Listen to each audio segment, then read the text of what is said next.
Again, please don't call me arrogant because what I'm saying is true. I'm European champion, so I'm not one of the bottle. I think I'm a special one. In the space of a decade, José Mourinho climbed to the pinnacle of European football. Conquering every country he set foot in, he was truly the special one. But the last few years have seen his stock fall to a level that once upon a time would seem impossible, leaving many to ask the question, what's happened? Well, I think I've found the answers. Let me explain how and why football's greatest character and arguably greatest manager has been unfairly labelled the finished one, but also how his best chapter could be yet to come. Mourinho's management style is quite unique. He wants to be more than someone who can affect his players on the grass. He wants to affect their minds, their lives. When he started his management journey, he aimed to redefine the role. He wanted to become a football technocrat, a theoretician, a psychologist, a motivator. José's unique and fresh approach was why his meteoric rise in Portugal was so, well, meteoric. He was different. But over the last 10 years, a new trend has emerged within the game, which has harmed José's style of management. Clubs at all levels now want head coaches, not managers. It's now expected for these so-called head coaches to oversee just coaching and match days, with some input into transfers when the club sees fit. Obviously there are exceptions, but that's the general model in today's game. This new trend is down to the frequency of managers being sacked. Clubs want to protect themselves and not put all their trust and resources into one person. Not relying on a manager to oversee all parts of a football club is arguably the right thing to do, because should things go wrong, all things come to a natural conclusion, the breakup won't cause as much damage. Clubs now have far wider structures in place, with departments and teams that specialise in specific areas. As a result, managers are far less powerful than what they used to be. For managers like José, who want total control and oversight, this new model just doesn't unlock what they're best at. The Portuguese prefers things to be far simpler, and he likes to be relied upon by the club to steer it in his direction. When reflecting on his first stint as Chelsea manager, he said, That structure was not complex. That structure was very simple. Roman, Peter Kenyon and José.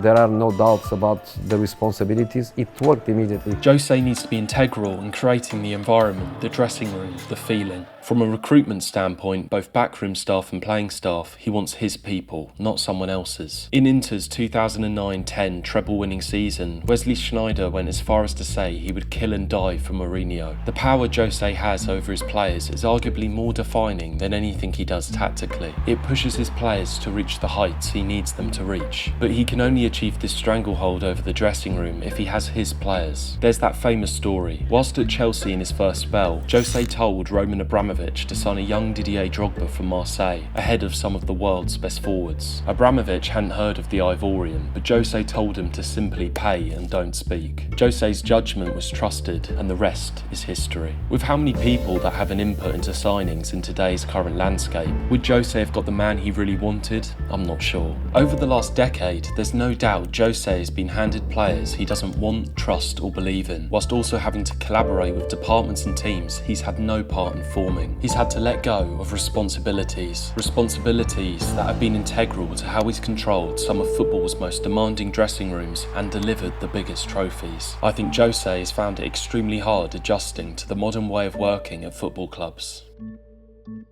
Clubs are now obsessed with building long-term sustainable projects. To achieve this, it's felt a manager who can grow with the project and be part of a process is required. No matter what you think about José Mourinho, he's not someone who goes into clubs to achieve something in 5 years' time. It's all about the present. His focus on the short term has been his downfall at times. One of the reasons he was sacked at Man United was due to his refusal to implement young players, complaining on occasions that the ones around the first team weren't good enough. In today's game, this isn't attractive to major clubs. With compliance to financial fair play, or FFP, becoming more significant, homegrown players from academies are becoming, and rightly so, a priority, as they can save clubs huge amounts of money or be sold for big profit. FFP didn't exist when José was at Porto, Chelsea and Inter Milan, and only just started when he was at Real Madrid, the clubs where he enjoyed the majority of his success. A climate where FFP didn't exist suited José far more. His approach to management requires full backing backing from the ownership.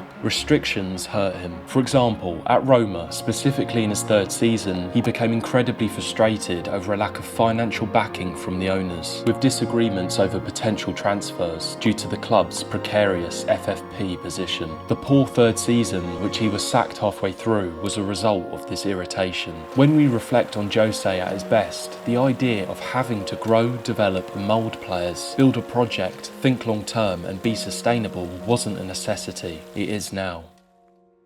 If you analyse his success at Porto, Chelsea, Inter Milan and Real Madrid, at all those clubs he had a group of core players he arrived to who were ready to challenge for big things. Even at Porto, where he achieved the impossible, winning the Champions League in 2004, he had the perfect blend in his squad of talent, hard work and great professionals at perfect points in their careers. That's not me diminishing what he achieved there at all. That miracle was the work of Jose, not God. But a dressing room, never mind that, a club that is as ready to win as he is essential to how successful he'll be.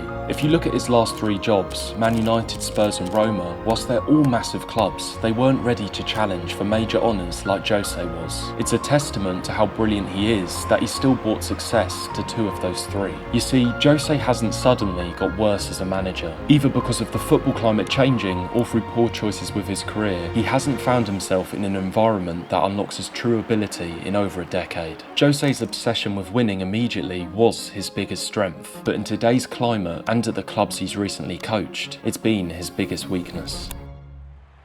The expectation of how football should be played has changed. Pragmatic, solid and reactive football, which is Mourinho's preference, is widely viewed as a negative approach to the game. Unlike modern day clubs and fans, Jose doesn't believe that possession is essential to winning football matches. As a result, people no longer see the beauty in Jose's philosophy. Only the clubs and fans that have enjoyed success with him do, because they know when it's done right, it can be extremely effective and surprisingly thrilling. You only have to look at Jose's 2011-12 Real Madrid title-winning side. They still have the record for the most league goals scored in a Spanish top-flight season. The school of thought that Jose can no longer challenge for football's biggest honours because he's tactically old-fashioned is nonsense. The problem is, he requires a squad to have a high level of ability, mental fortitude and discipline to carry out what he asks, something he hasn't had access to for years. Due to not having this opportunity for a while, people have associated his recent decline with the idea that he can't coach a modern style of play. He can't keep up.